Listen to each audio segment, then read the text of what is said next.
couple of things.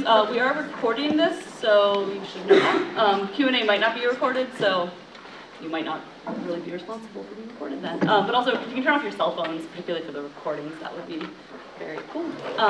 So hi everyone, thanks so much for coming out. I'm really excited to see everyone here and get to introduce Amber. My name is Hollibaugh. I'm a fifth-year cultural studies graduate student and one of the organizers for this event.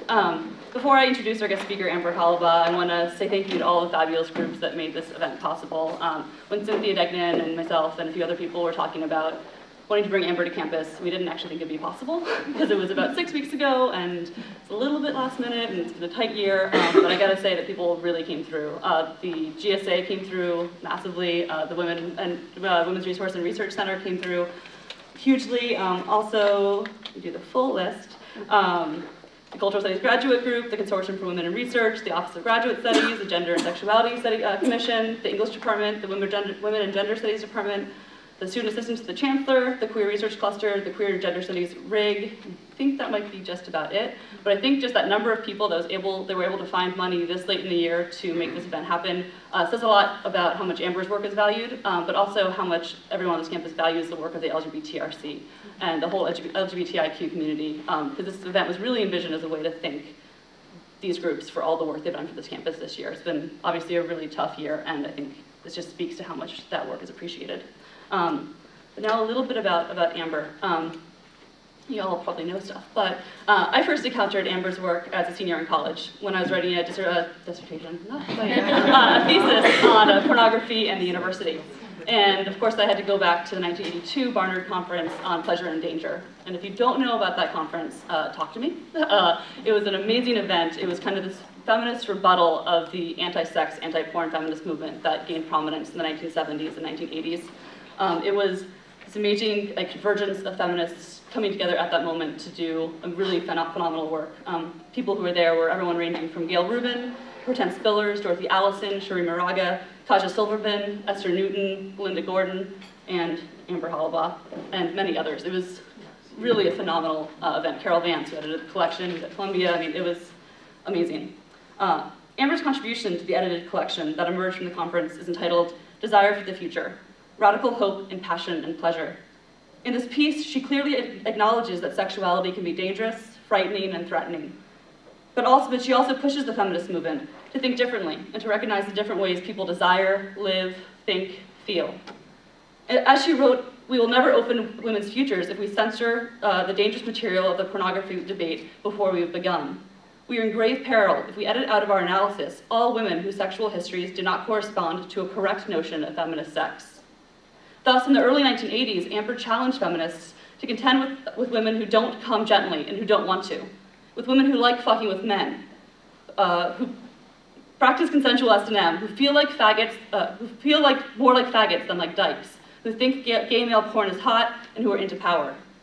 Importantly, she also said that feminists must demand that our pleasure and our need for sexual exploration not be pitted against our need for safety. And concluded her piece by calling for a feminist movement emboldened by anger and as insistent about our right to fuck as it is concerned with the images and structures that distort it. Nearly 30 years later, these sentiments feel particularly salient at UC Davis today. That is, at a moment when constricted budgets facilitate a shrinkage of the fields most vital to so many students. Fields that engage critically with questions of identity, with questions of truth, with questions of history. Amber's work provides a model of ways to think differently, to make new and exciting coalitions, to imagine and desire for the future. That is a critical practice emboldened by pleasure. I first met Amber later that year, my senior year in college, after reading her book, My Dangerous Desires, and I wanted to invite her to campus, so I did. I can honestly say that meeting Amber that spring and staying in touch with her over the last 8-9 years has changed my life.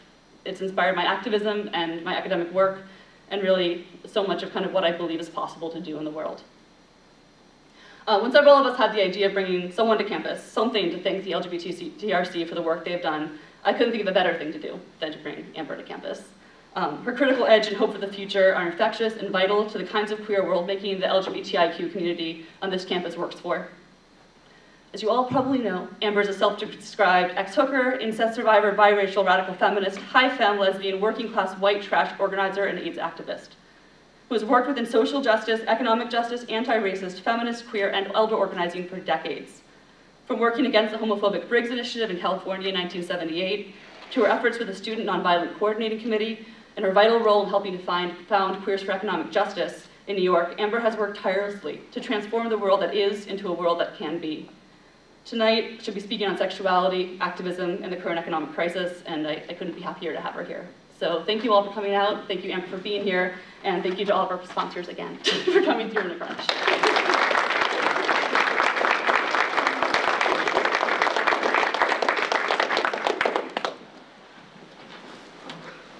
Well, that's impossible to follow.